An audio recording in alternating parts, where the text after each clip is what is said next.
আজকে আমরা আলোচনা করব শিশুনাগ বংশ থেকে 30টি এমসিকিউ। কোন কোন এক্সামের জন্য এটা ইম্পর্ট্যান্ট হবে? WBCS, school service commission, history subject, CGL প্রভৃতি এক্সামে, যেখানে হিস্ট্রি একটি গুরুত্বপূর্ণ অংশ জিকে হিসাবে। প্রথম প্রশ্ন কি আছে? শিশুনাগ রাজবংশের প্রতিষ্ঠাতা কে ছিলেন? শিশুনাগ রাজবংশের প্রতিষ্ঠাতা কে? শিশুনাগ। শিশুনাগ রাজবংশ কোন রাজবংশের পতনের পর প্রতিষ্ঠিত হয়? শিশুনাগ রাজবংশ মৌর্য রাজবংশের পতনের পর প্রতিষ্ঠিত হয়। শিশুনাগ কোন শহরকে তার রাজধানী করেছিলেন? শিশুনাগ রাজগৃহকে তার রাজধানী করেছিলেন। শিশুনাগের উত্তরসূরি কে ছিলেন? শিশুনাগের পরে যে শাসক হন তিনি হলেন কালাশুক। তাহলে উত্তরসূরি কে? না কালাশুক। শিশুনাগ রাজবংশের চূড়ান্ত রাজধানী কোথায় ছিল? প্রথমে তো রাজগৃহ, কিন্তু পরে সেটা কোথায় ট্রান্সফার হয়? পাটলিপুত্রতে। কালাশুক কোন বৌদ্ধ সংঘের অধিবেশন আহ্বান করেছিলেন? প্রথম, না দ্বিতীয়, না তৃতীয়, না চতুর্থ? সঠিক উত্তর হবে দ্বিতীয়। তাহলে দ্বিতীয় বৌদ্ধ সংঘের বা বৌদ্ধ সম্মেলনের অধিবেশন আহ্বান করেন বা ডাকেন কালাশুক। আর প্রথম বৌদ্ধ সম্মেলনে ডাক দিয়েছিলেন অজাতশত্রু। নেক্সট, দ্বিতীয় বৌদ্ধ সংঘ কোথায় অনুষ্ঠিত হয়েছিল? প্রথমটা হয়েছিল রাজগৃহে, 2 নম্বর হচ্ছে বৈশালী। তাহলে দ্বিতীয় বৌদ্ধ সংঘ কোথায়? বৈশালী। 3 নম্বর হচ্ছে পাটলিপুত্র, আর 4 নম্বর হচ্ছে কাশ্মীর মতান্তরের জলন্ধর। এটা হচ্ছে চতুর্থ বৌদ্ধ সংগীতি। নেক্সট কোশ্চেন, শিশুনাগ রাজবংশ প্রায় কোন সময়কালে রাজত্ব করেছিল? 412 থেকে 344 খ্রিস্টপূর্ব, মানে BCE, আর খ্রিস্টাব্দ হলে AD হতো।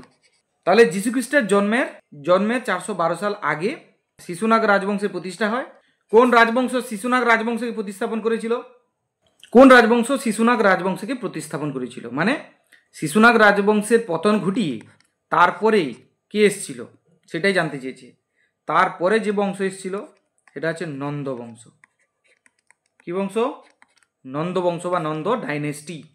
তাহলে সঠিক উত্তর হচ্ছে অপশান এ। কালাশুক কোন শহর থেকে রাজত্ব করেছিলেন?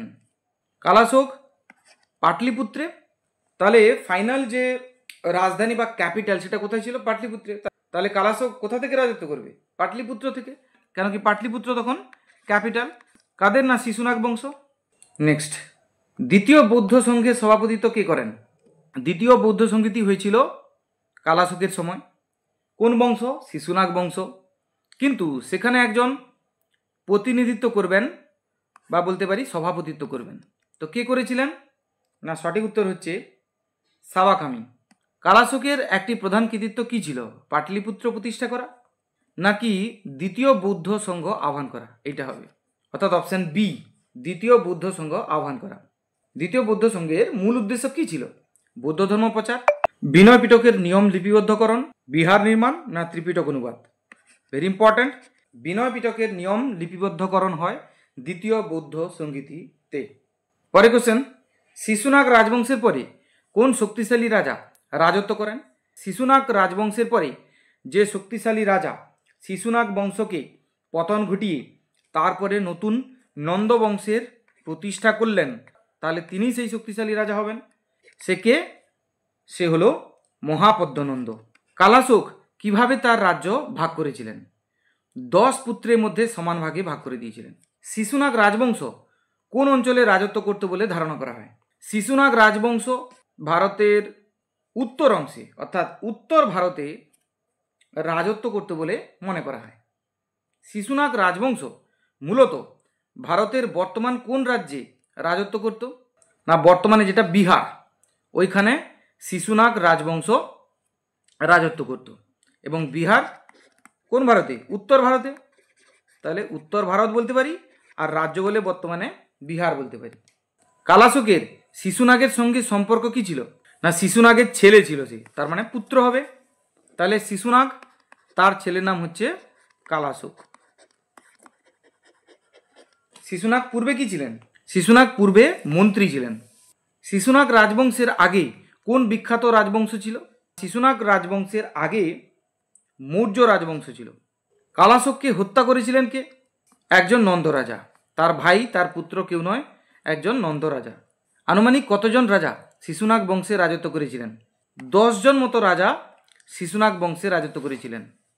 তাহলে প্রথম তো শিশুনাগ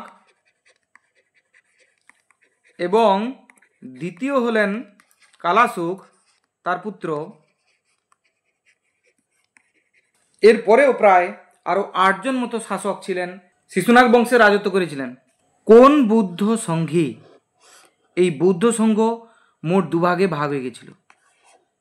একটা হচ্ছে স্থবিরবাদী আর একটা হচ্ছে মহাসাঙ্গিক। এটা হচ্ছে দ্বিতীয় বৌদ্ধ সম্মেলন। দ্বিতীয় বৌদ্ধ সম্মেলনের সময় বৌদ্ধ সংঘ দুভাগে ভাগ হয়ে গিয়েছিল। শিশুনাগ তার শাসনকালে কোন শক্তিশালী রাজ্যকে পরাজিত করেছিলেন? শিশুনাগ তার সময়কালে অবন্তী রাজ্যকে পরাজিত করেছিলেন। শিশুনাগ রাজবংশের কোন রাজা রাজধানী পাটলিপুত্রে স্থানান্তর করেছিলেন? তিনি হলেন কালাসুখ, অর্থাৎ শিশুনাগ বংশের দ্বিতীয় রাজা। শিশুনাগ বংশের পতনের কারণ কি ছিল? দুর্বল শাসক, আক্রমণ, মহাপদ্মনন্দের দ্বারা ক্ষমতা দখল নাকি প্রাকৃতিক বিপর্যয়? মহাপদ্মনন্দের দ্বারা ক্ষমতা দখল। শিশুনাগ রাজত্বকালে মগধের প্রধান প্রতিদ্বন্দ্বী কারা ছিল? শিশুনাগের সময়ে মগধের প্রধান প্রতিদ্বন্দ্বী ছিল অবন্তী ও বাৎস।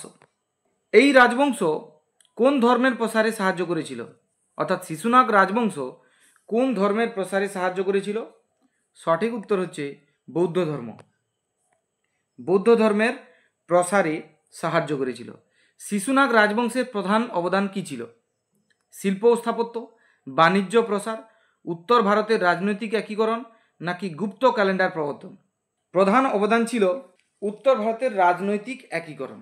অর্থাৎ শিশুনাগ বংশের কারণেই অবন্তীতে প্রদ্যোতা বংশের সমাপ্তি ঘটে এবং তার ফলে মগধ এবং অবন্তীর সঙ্গে চিরকালের যে প্রতিদ্বন্দ্বিতা তার অবসান হয় এবং একত্রীকরণ ঘটে। তাই বলা হয়েছে উত্তর ভারতের রাজনৈতিক একত্রীকরণে শিশুনাগ বংশের প্রধান অবদান ছিল। শিশুনাগ রাজবংশ কোন দুই রাজবংশের মধ্যবর্তী সময়কে প্রতিনিধিত্ব করে? প্রাগৈতিহাসিক যুগ ও ঐতিহাসিক যুগ নাকি প্রাচীন ও পরবর্তী বৈদিক যুগ নাকি হর্ষঙ্ক ও নন্দ রাজবংশ নাকি গুপ্ত ও মৌর্য? সঠিক উত্তর হবে হর্ষঙ্ক ও নন্দ রাজবংশ। এই দুই রাজবংশের মধ্যবর্তী সময়কে প্রতিনিধিত্ব করে কে? না শিশুনাগ বংশ। তাহলে প্রথমে ছিল হর্ষঙ্ক বংশ, তারপরে আসে আমাদের শিশুনাগ বংশ এবং তারপরে নন্দবংশ। তাই হর্ষঙ্ক বংশ এবং নন্দবংশের মাঝখানে কে ছিল? শিশুনাগ রাজবংশ। তো সেই কারণে বলা হয়েছে শিশুনাগ রাজবংশ, হর্ষঙ্ক ও নন্দ রাজবংশ এই দুই রাজবংশের মধ্যবর্তী সময়কে প্রতিনিধিত্ব করে। তো আজকে জেনে নিলাম 30টি ইম্পর্টেন্ট কোশ্চেন্স শিশুনাগ ডাইনেস্টি থেকে বা শিশুনাগ বংশ থেকে। আশা করি তোমরা এটাতে অনেক উপকৃত হবে। যদি উপকৃত হয়েছে বলে মনে হয় তাহলে অবশ্যই ভিডিওকে লাইক করো, কমেন্ট করে জানাও কেমন লাগলো, বন্ধুদের মধ্যে শেয়ার করো, সাবস্ক্রাইব করতে ভুলবে না। Thank you very much. দেখা হচ্ছে পরের ভিডিওতে।